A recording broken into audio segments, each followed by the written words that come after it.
Bonjour à tous. Bienvenue à cette journée pour le 25e anniversaire. Et puis, comme j'aime pas parler en public, je pense que je ne me forcerai pas après-midi, je vais en profiter pour relaxer. Je vais passer déjà la parole à Jean-Paul, que lui fait ça comme un maître à plein temps. Merci, Ron. Tu as été magistralement court, hein? C'est vrai que nous avons des bons conférenciers qui nous viennent de l'IRDPQ. Bonjour les Montréalais. Bonjour. C'est loin. L'Institut de réadaptation de Québec nous offre des services de collaboration merveilleux. Franchement, quand les personnes qui souffrent d'acouphènes, que c'est trop difficile, on les réfère là. Et ils sont servis à souhait. Dans le passé, c'était Mme Marie Leblanc. Aujourd'hui, c'est Mme...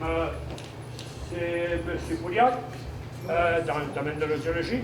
Avant ça, c'est pas lui, si on veut, c'est un domaine spécialisé, mais accepté, qui donne des résultats. On s'étonne. On a remarqué dans le passé, est-ce que je parle trop fort ou quoi? C'est bon. Parce que, OK. Alors, sans plus tarder, on va s'attaquer tout de suite à la conférence. Arrêtez de prendre des photos. Il y a une limite de photos, hein? Alors, je vous présente Mme Côté, Mme Claudia Côté, M. Louis-Marie Pouliot, qui sont de l'IRDPQ, et nous parlerons, nous entretiendrons sur la meilleure compréhension des acouphènes. Je vous dirais, on a l'expérience à Québec, on les a entendus. Et ils font de quoi de bon. À vous, M. Lam.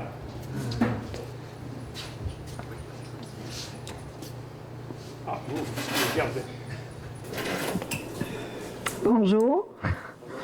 Alors, moi, c'est l'audiologiste. Je m'appelle Claudia Côté. J'ai eu une extinction de voix aujourd'hui. Aujourd'hui.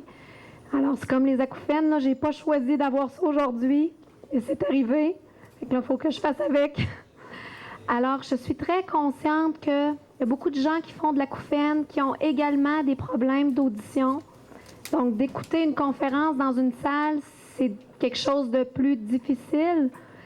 Donc, il y a déjà un haut-parleur qui envoie le son de ce micro-là, mais j'ai apporté aussi un système de transmission de son que vous pouvez avoir sur vous, puis que le son est plus direct. Alors, ça serait préférable de vous le donner avant que ça commence, mais il faut que vous vous identifiez. Il faut que les gens lèvent la main s'ils veulent avoir le système. Je vais vous le porter, puis ça communique avec mon petit micro en avant. Gênez-vous pas, là, j'en ai presque une vingtaine, puis ça marche bien. Bonjour, mon nom est Louis-Marie Pouliot. Je vais, avec Claudia, vous faire la présentation des connaissances qu'on a actuellement sur les acouphènes. C'est une présentation qui va durer à peu près 1 heure, qui va être suivie d'une période de questions de 30 minutes, grosso modo. En premier temps, ça va être Claudia qui va vous présenter la dimension audiologique et moi, je vais vous parler de la dimension psychologique reliée aux acouphènes. Et par la suite, vous allez pouvoir avoir une copie de notre présentation qui va être ici. Pour l'instant, je ne vous la donne pas pour ne pas vous distraire de notre présentation. On va commencer dans quelques minutes. Alors aujourd'hui, on vous présente un petit peu l'état des connaissances sur les acouphènes, l'état des connaissances au niveau de la science, là. C'est ça qu'on vous parle peu du vécu. Hein? Le vécu, c'est vous qui l'avez. Nous, on vous présente plutôt l'état des connaissances au niveau scientifique, de ce qu'on connaît du phénomène des acouphènes. Vous êtes déjà au courant qu'on ne connaît pas tout, hein? Mais on a des pistes, là. Ça avance, ça avance. Alors, ce n'est pas une conférence sur les traitements, hein? C'est plus sur les connaissances vraiment au niveau des acouphènes. Alors, dans les réalités, l'acouphène, c'est un symptôme. Ce n'est pas une maladie mentale, vous le savez. C'est un symptôme. Donc, c'est pas comme entendre des voix ou toutes sortes de choses, là. C'est qu'on entend des sons. Et c'est le symptôme qui a une structure qui est endommagée à quelque part dans la ligne d'audition, dans le système auditif. Tout ce qui peut causer la surdité peut causer des acouphènes. Est-ce que ça vous surprend? Êtes-vous surpris de cette affirmation-là? Parce que ça, c'est quelque chose de très important. Tous les facteurs qui peuvent causer une surdité, que ce soit accidentel, traumatique ou maladie d'oreille, ça peut causer des acouphènes. Et finalement, le dérangement que ça nous occasionne, un acouphène, c'est différent selon les personnes. Alors, c'est très variable. Juste pour mettre ça en vrai, là, peut-être que s'il y a des gens qui voudraient lever la main, s'ils trouvent que leur acouphène, ça les dérange d'une façon légère. Est-ce qu'il y en a qui trouvent que ça les dérange d'une façon légère? Alors, il y a à peu près le tiers, c'est ce que je vois. Est-ce qu'il y en a qui diraient que ça les dérange d'une façon modérée? C'est-à-dire que ce n'est pas un problème qui est léger. Alors, il y a quelques personnes, mais il y en a moins. Il y en a 3, 4. Et est-ce qu'il y en a qui trouvent que leur acouphène, ça les dérange d'une façon qui est sévère? Alors, on a encore 3 personnes. Donc, on en a moins, mais on a. Donc, on voit même dans la salle ici, c'est un petit échantillon de la population québécoise, mais on voit que tout le monde n'est pas dérangé au même degré. Puis, on espère un petit peu qu'à la fin de la rencontre, vous allez mieux saisir pourquoi il y en a qui sont dérangés moins que d'autres. Alors, au niveau des statistiques, je pense que même le dépliant du RQPA en parle. Là, c'est assez connu. Là, c'est environ 15 % de la population qui a des acouphènes. Donc, c'est quand même quelque chose qui est répandu. Donc, si ça, c'était la population du Québec, là, les flèches rouges, ça montre tous les gens qui ont des acouphènes.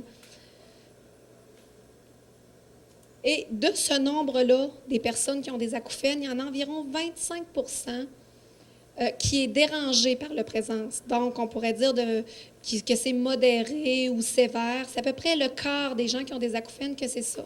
Fait que tantôt, c'est ça, les 3-4 mains levées, ça pouvait peut-être représenter, là, mais ça représentait peut-être le quart, justement, de l'assistance. Fait que ça a un certain lien avec les statistiques québécoises, là. Puis, de ce nombre aussi des gens qui font des acouphènes, il y en a 1 à 3 % qui sont incapables de faire une vie normale à cause de ça. Donc, sur cette population-là qui pourrait représenter le Québec, ça pourrait représenter la flèche noire, donc un individu là, dans ce groupe-là là, qui n'arrive pas à faire une vie normale à cause de ses acouphènes. Alors, pourquoi une audiologiste vient vous parler d'acouphènes? Hein? Puis pourquoi, quand on a de l'acouphène, on est référé voir un médecin ORL? Tout simplement parce que le système auditif, il est nécessairement impliqué quand il y a des acouphènes. Parce que le système auditif, c'est un organe qui prend le son et qui le transforme en électricité. Hein? Puis, la plupart de nos organes font ça, en fait. Hein? Les yeux, c'est la même chose. Les yeux prennent la lumière, ils la transforment en électricité au niveau de la rétine, puis c'est le cerveau qui voit. Et les oreilles, c'est la même chose. Le son est perçu mécaniquement par l'oreille externe. Il est amplifié à l'oreille moyenne. Puis au niveau de la cochlée, il y a un paquet de cellules qui sont là, puis leur rôle est de transformer le son pour le mettre en électricité. Et finalement, l'électricité voyage dans le cerveau. Puis quand ça arrive au poste, à la centrale, hein, finalement, c'est là qu'on entend vraiment. C'est là que la perception sonore fait un sens. Donc, c'est pour ça qu'en audiologie, comme c'est la science de l'audition, c'est normal qu'on soit impliqué dans ça parce que le cerveau, lui, il entend uniquement un seul langage. Hein? Le cerveau entend le langage de l'électricité. Donc, ça prend des organes qui transforment les choses en électricité. Mais si l'organe qui transforme en électricité est défectueux, alors des fois, il y a des faux signaux qui apparaissent. Le cerveau, lui, il est là comme une machine, puis il interprète l'information qui lui arrive. Mais s'il y a des problèmes au niveau de la ligne électrique qui lui arrive, à ce moment-là, bien, lui, il continue à interpréter le son parce que le cerveau, lui, il interprète tout le temps. Il interprète l'influx nerveux qui lui arrive. Mais la machine qui transforme le son en électricité est quand même complexe et elle suit un long trajet. Donc, on voit ici, là, le son arrive au tympan, les osselets et arrive dans la cochlée. Alors, la cochlée, ça a une forme de colimaçon et ça se trouve dans l'os dur qu'on a derrière. Au centre de la cochlée, il y a l'organe de Corti. L'organe de Corti, il est grossi ici pour qu'on le voit mieux. L'organe de Corti contient 16 000 cellules nerveuses de chaque oreille. Et c'est ces cellules-là qui permettent la transformation du son en électricité. Les cellules baignent dans un liquide qui s'appelle la périlymphe. Il y a l'endolymphe puis la périlymphe. En plus, il y en a 2 sortes. Et quand les cellules font l'action de transformer le son en électricité, il y a une partie qui est mécanique dans ça. Hein? Il y a une partie des ondes sonores qui frappent sur les cellules, puis il y a une partie qui est chimique aussi. Donc, il y a une partie des substances chimiques qui sont dans les cellules qui participent à la transformation du son en électricité. Ensuite, chacune des petites cellules a un axone qui vient rejoindre la ligne principale. La ligne principale, c'est le nerf auditif. Donc, le nerf auditif, c'est une couette de fil qui contient 30 000 fibres nerveuses. Mais le nerf auditif, lui, il sert juste à faire transporter l'électricité un petit peu plus loin dans le système. Donc, le nerf auditif aboutit à un endroit qu'on appelle un noyau. Ensuite, il y a d'autres fibres nerveuses qui partent, puis ils vont rejoindre un autre noyau, puis un autre noyau, jusqu'à temps qu'on arrive au niveau du cerveau central, où il y a l'analyse du son. Donc, à partir de ce moment-là, c'est plus facile de comprendre qu'il y a plusieurs causes d'acouphènes, en fait. Il n'y en a pas juste une. N'importe où ça peut aller mal le long de la ligne auditive, ça peut être une cause d'acouphène. Parce que ça peut influencer sur comment l'influx est produite, puis comment, une fois que la machine qui transforme le son en électricité, si elle est défectueuse moindrement, elle peut envoyer des signaux inappropriés. Le cerveau, lui, il les reçoit, puis il dit, bien, il y a un son, mais je ne vois pas autour qu'est-ce que c'est, mais il y a un son, je l'entends vraiment. Donc, c'est un petit peu ça qui se passe au niveau physiologique. Puis, il ne faut pas oublier non plus que tout cet organe-là, l'organe il est comme en gris, là, puis en rouge, on voit comment l'organe est traversé par une multitude de petits vaisseaux sanguins tout petits. Donc, c'est par là qu'arrive le sang, l'oxygène, les vitamines, tout ça.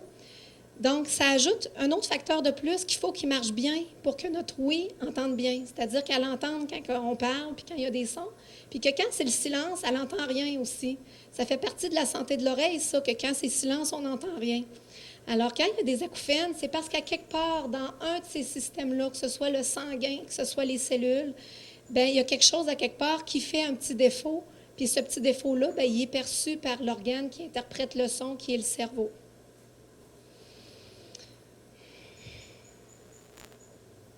Alors, tantôt, je vous disais que le chemin du son, il est quand même assez long. Donc, on a les cellules dans l'oreille qui se rattachent au nerf auditif. Et le nerf auditif, lui, il arrive à quelque part. Il arrive dans le noyau cochléaire dorsal. Alors ça se situe là, dans le tronc cérébral. C'est à l'intérieur, on ne peut pas y avoir accès. Là. Mais le nerf auditif, il aboutit là. Puis ça, c'est important, le noyau cochléaire dorsal, parce que je vais vous en parler encore plus en détail tantôt. Alors, le nerf auditif, il arrive là. C'est son premier relais. Il vient mourir là, comme on dit. Puis après ça, il y a d'autres fibres nerveuses qui partent du noyau cochléaire qui s'en vont ici. Après ça, ça s'en va là. Ça s'en va là. Ça passe par le thalamus, entre autres. Puis ça aussi, on va y revenir parce que c'est important. Puis ça arrive dans l'aire du cerveau qui analyse les sons. Donc, ce qu'on sait maintenant, ce que la science nous a appris dans les dernières années, c'est que... Oups, je suis allée trop vite. Alors, ce qu'on a appris dans les dernières années, c'est que les gens qui font de l'acouphène, leur noyau cochléaire dorsal présente une hyperactivité électrique. Ça, on sait ça. Donc, qu'est-ce qui cause l'hyperactivité électrique, entre autres? C'est lorsque les cellules de la cochlée sont endommagées. Lorsqu'il y a un bris au niveau de ces cellules-là, ça entraîne une hyperactivité du noyau cochléaire. Donc, tantôt, je vous disais, le cerveau, lui, quand il entend le son, il entend une activité électrique. Donc, ça, quelqu'un qui joue de la flûte, alors là, mes cellules, ils entendent toutes ces fréquences-là, puis ça passe sur la ligne du son, puis rendu là, on dit « Ah, j'entends, ça joue de la flûte ». Alors, quand il y a du son, c'est normal que tout le système est en branle, fait que là, c'est normal qu'il y ait une activité électrique dans le nerf, puis une activité électrique dans le noyau cochléaire. Sauf que quand c'est le silence, puis ce système-là est comme au repos, le noyau cochléaire aussi devrait être au repos. Il ne devrait pas détecter une activité électrique normale au-delà de l'activité électrique qui fait que le noyau est en vie, là. Mais il devrait être au repos lui aussi. Et quand les gens font de l'acouphène, c'est que quand c'est silence, puis quand ça ne travaille pas, là, il n'y en a pas de son à l'extérieur, bien, le noyau cochléaire, lui, il est quand même en activité. Il produit une activité électrique, puis l'activité électrique, là, on ne peut pas l'arrêter. Là. Quand elle est là, elle continue son chemin, puis elle monte jusque-là. Donc, notre cerveau, lui, il entend un acouphène. Puis ça fait quelques années qu'on sait qu'une hyperactivité électrique dans le noyau cochléaire dorsal, c'est présent quand il y a de l'acouphène. Il y a certains médicaments qui sont toxiques pour l'oreille aussi qui causent une hyperactivité à ce niveau-là. Mais, ce qui est important de savoir aussi, c'est que ce noyau cochléaire dorsal-là qui accueille le nerf auditif, il n'accueille pas juste le nerf auditif, il accueille d'autres nerfs aussi qui innervent la face, le cou, la mâchoire. Donc, ici, là, on voit, j'ai mis un gros plan sur le nerf auditif qui arrive ici, mais il y a un paquet de petits nerfs qui partent de d'autres zones de la face, puis du cou, puis de la mâchoire, qui arrivent aussi au niveau cochléaire dorsal. Donc, si on a une tension qui est inappropriée ou une maladie ou des névralgies qui sont inappropriées dans ces régions-là, mais eux autres aussi envoient des activités électriques dans leur ligne pour être interprétées jusqu'au cerveau. Donc, il y a certains troubles qu'on a au niveau du cou, de la mâchoire puis de la face qui vont également influencer l'activité électrique au niveau du noyau cochléaire dorsal. Mais ce noyau-là, comme il est aussi impliqué dans la ligne d'audition, ça peut être l'origine aussi de certains acouphènes, des tensions ou des blessures au niveau du cou et de la face.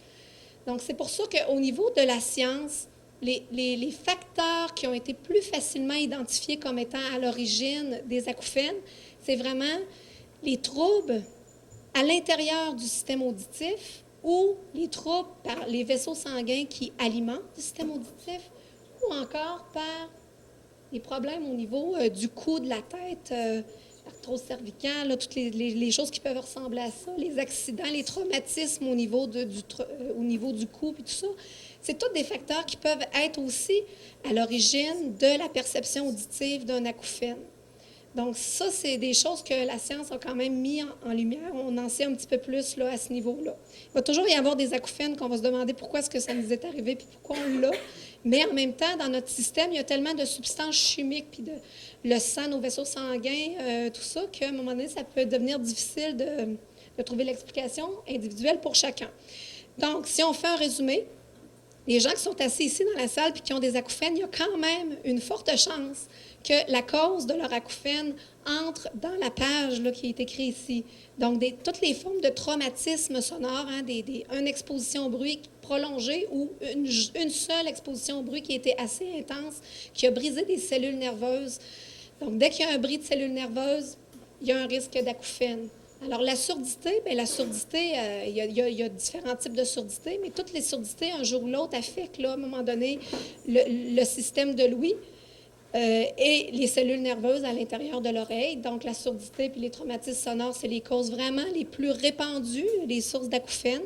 Toutes les maladies d'oreille, les médicaments ou les substances toxiques qui viennent endommager l'environnement des cellules de l'oreille aussi.